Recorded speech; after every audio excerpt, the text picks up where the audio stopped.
Hello and welcome to your CMY 285 practical course. My name is Hendrik and I am your practical course coordinator. This is my email address. You're more than welcome to email any practical related queries to me, as well as look at your practical guide for any information that you may require. This is your one-stop guide for any due dates, rules, regulations, administrative duties, theory, anything that you may need is contained in that guide. We will also communicate any further information you may require regarding the course via ClickUp.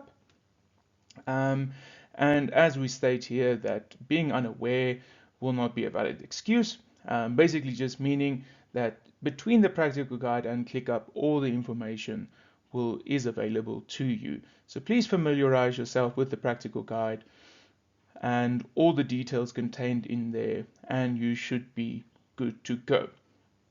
One thing that we would like to highlight specifically is that anything that you ever submit in this course needs to be typed, meaning that no handwritten documents are accepted. Anything that is handwritten, hand drawn, scanned in of any form, it will not be accepted, or meaning you can submit it, but unfortunately it will then receive a 0 mark, or will simply not be marked resulting in a 0 mark then.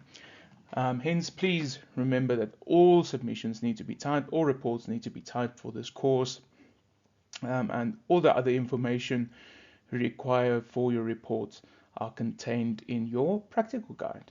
Right.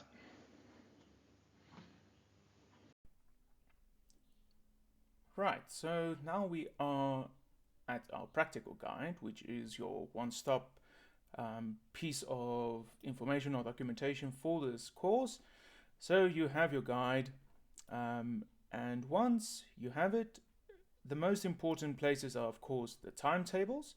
So we provide you with a summary of the dates of when your practicals are. So you will choose a day on which you will complete a practical, so either Tuesdays, Wednesdays, or Thursdays.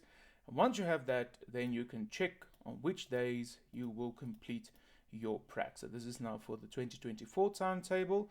Whenever you watch this video, maybe in the year 2060, whenever this course is not updated again, of course, it might look a bit different, but general idea will remain the same. You follow then whatever your group's timetable is. So meaning experiment 1-1 for practical 1 for the Tuesday group, and there it goes. There's no change in timetables. There's only a Friday timetable on a Tuesday, which means the Tuesday group misses out on a practice then, but they can move on there. But anyway, you follow the timetables and it should be fine. It's also indicated to you who are the lecturers involved, and in general just some other information. You can read on how your practicals are, or your practical percentage is calculated, as well as how or when you need to submit your report. Importantly, so when you have the timing is important, so that you notice what the time is and the date, so that you know what the penalties are that you may receive. There are also some agreements for you to complete. Please ensure that you complete your academic integrity, laboratory code of conduct, and plagiarism agreements before the start of your first laboratory session. So for this year, it's the 10th of September. Right. That would be before the first session. As always, there's a penalty system which you can go through in your specific guide, and there's some learning outcomes for you to check. More importantly, things that you need to know before you come to your first session. You have completed your 3 agreements, so meaning that you've checked your laboratory code of conduct, your academic integrity, and your plagiarism agreement. You have completed and you signed those. That means you are now allowed to complete the course. Then there are also safety, experimental, and pre-practical lecture videos, which we'll get to just now, which gives you additional information on each experiment, which you need to watch before you come to a practical session. There are also pre-practical tests, which you need to complete.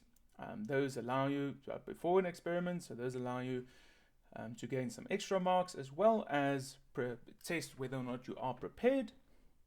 And as usual, you need to have your labware and have your MSDS and flow diagram for an experiment. Then you will see this little bubble here, which will take you to a Google Drive on which we always upload your experimental data. So for example, for experiment 1, there is no experimental data which we provide additionally. There's just some references which we give you, which you can use if you would like.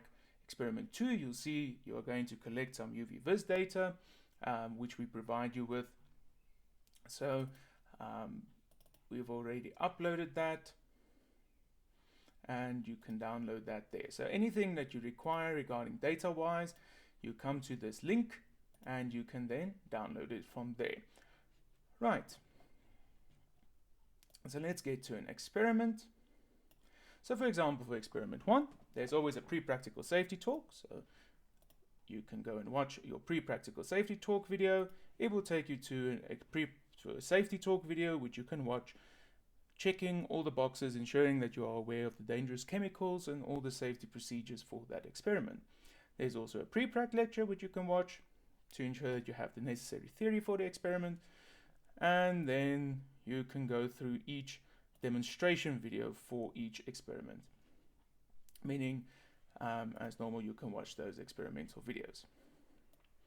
We finally end with a post-practical lecture video which explains the assignment. In general, the assignments differ. In 285, you again have a split where we first work through the different sections of a report before we expect a full report of you in the final experiment. So for example, in experiment 1, we do the title, method, results and discussion and references, as well as some discussion questions. So we look at those aspects of a report writing, and then you have a total of 110 for your assessment. Right, I think that is essentially that. You have some space for your flow diagrams on your MSDS summary sheet to prepare for the experiment, and that's what you need to have beforehand. Some other things that you need to take note of in the practical guide is here at the end in the appendices. So once I get to the appendices, you will notice there is some information on report writing. So in general, in any course that I've presented, you will find this. It's how to write a scientific report. So this is the broad description of how to write a scientific report. You can read this. It will give you an information on what needs to be in the method, what needs to be in the results, how to include tables, figures, what voice you need to write in, how to do your references, how to avoid plagiarism, all those kinds of things. So it's a detailed discussion on all the aspects of report writing for whenever you want to refer to it. It also gives you some scientific language. So for example, if you want to say, if you constantly see you use the words as well as, you can rather use the word and, because it means the same. You don't have to say as well as, you can just say and. It makes your reading more comprehensive and more summative, for example. So there's a lot of them, you can check them out. Avoid using things like etc., for example. That's the idea of this, to enhance your writing ability. The next appendix is how we assess you. So for example, here I tell you, what do we look at for the title? We don't want you to just copy the manual. What needs to be in your abstract? What needs to be in your introduction? When do we use a rubric to assess your introduction? When do we not use a rubric? What do we look for? When is it an impression mark? When is it not? That kind of thing. And again, just some general guidelines. And then I end with a periodic table. Okay, so that is some things that you need to be aware of and really need to take note of. So please ensure that you have all this information and that you have completed all those points listed here on this page before your first experiment, and that you use this data section of the Google Drive for all the data that you require. So if you need something, it will generally be there. If you need something else, it will generally be in here. Okay. And if it's somewhere else, it will generally be discussed somewhere in a YouTube video, which you can watch. All right. I hope this gives a broad enough coverage of the course and that you really enjoy it and that you find something useful and learn and take something from our course. Right. I'll see you in the lab.